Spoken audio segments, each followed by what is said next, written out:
Hey, Steph. Yes, sir. Why don't you explain to me your position in the Curry organization?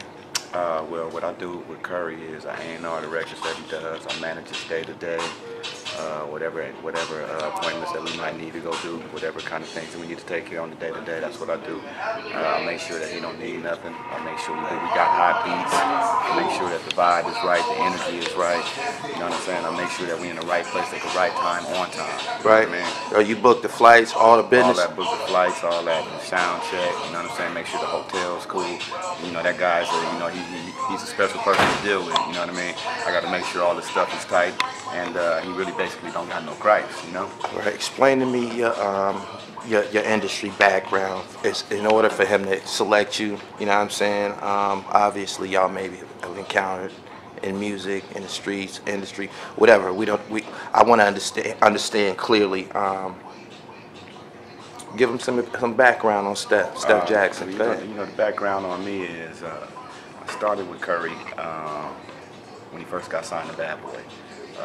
In between then and there, me and my friend got a production company. Me and my business partner got a production company. We signed Game to Interscope, which in turn they signed him to Unit.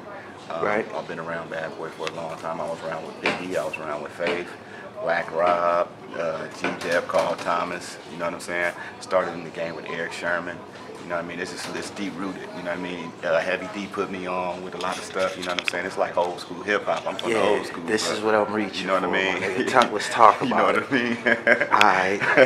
Alright. You know what I mean? That's what's up. Explain to me meeting Heavy D.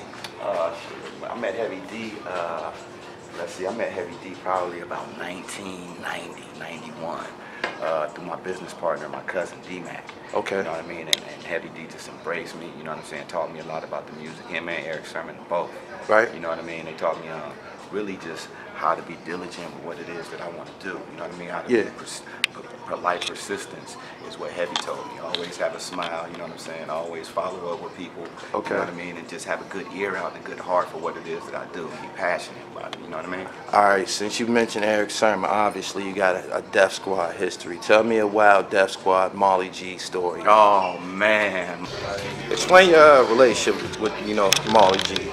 Well, when I first came out here to Atlanta, I was staying. Speak up just a little bit. When I first came out here to Atlanta, I was I was house sitting Tashina Arnold's house. I was house sitting for Tashina Arnold. Okay. And that's when I was hanging out with E. Sermon, and we was doing the whole. He was showing me just a little business, helping me, kind of like do the management, showing me like certain steps that I should take. Right. Long story short, became cool with Molly G and Malik. You know what I'm saying? The two cats was crazy, man. Them two of the funniest young cats, dog, ever, man. I got so many funny memories of them, dog. Oh, so they were still illegal when you encountered them? They were still illegal. They were still illegal. Molly and Malik was still illegal when I was young. It was like 15. It was like 15 to 16 years old, dog. Right. And the funniest shit is, they used to always come to the studio and they used to always steal E. Sermon's car. They used to steal the red Lex all the time, dog, and put pillows and phone books on the seat to sit so they could see over the steering wheel. That shit was crazy, dog. They used to take his car and be gone for days, dog. For days. For days it was funny, and then bring the car back all towed up. Man, you don't know how many times we went through that with them. That shit was hilarious. How did Malik end up with Snoop? Who was it? Warren G. How did he end up with them? I believe he went out to L.A. He went out to L.A. and he flew out there. I think he met with Suge. And because Malik wanted to be hard, he was always a little hothead, and I think he wanted to be from Death Row. He liked that whole Death Row movement, I believe. Right. So I believe he went out there with Suge and them, and then I think he went out there with Suge and them, and they just took to him. You know what I mean? He dropped a couple of records, and I believe they was gonna sign him. I'm not sure exactly what happened with the deal, right. but Suge was on the cut.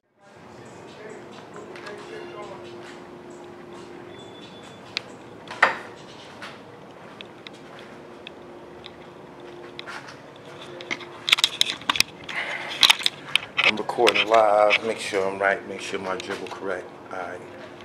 This is something I'm gonna be doing called the DIDDY. You dig? And what I'm gonna do is I'm gonna check in with y'all every day, and I'm gonna give y'all an update, and I'm gonna upload it. Get y'all my day-to-day shit, what I'm doing in the industry.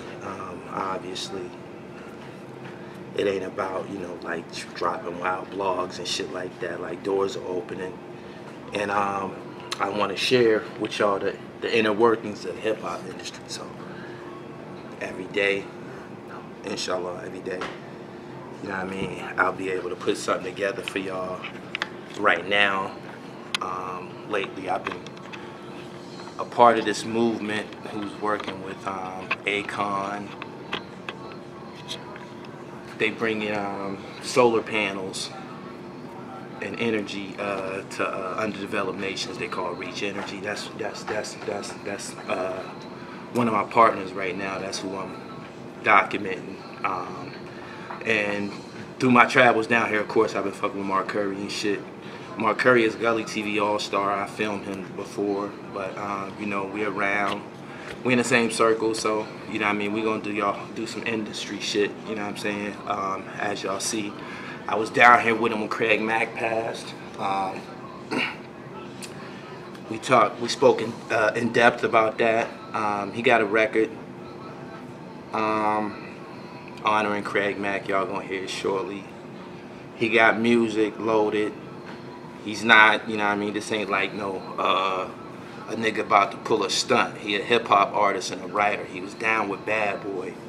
You dig? If you was able to be a part of that, you know what the talent level was. So he a songwriter and he a lyricist and shit. So you know what I mean, he's loaded. He got songs from years and years past. That video that I just did with him, the freestyle video we was fucking around in the studio, that's from 2006. He said on the record, he said on the freestyles from 2006, but it's fresh, sound fresh. Nobody ever heard it, it sound fresh, and we can drop it in 2018 and it's relevant. So, the Diary, the Diary by Gully TV. Follow me on Instagram at @TheRealGullyTV. Follow Mark Curry at MarkKCurry.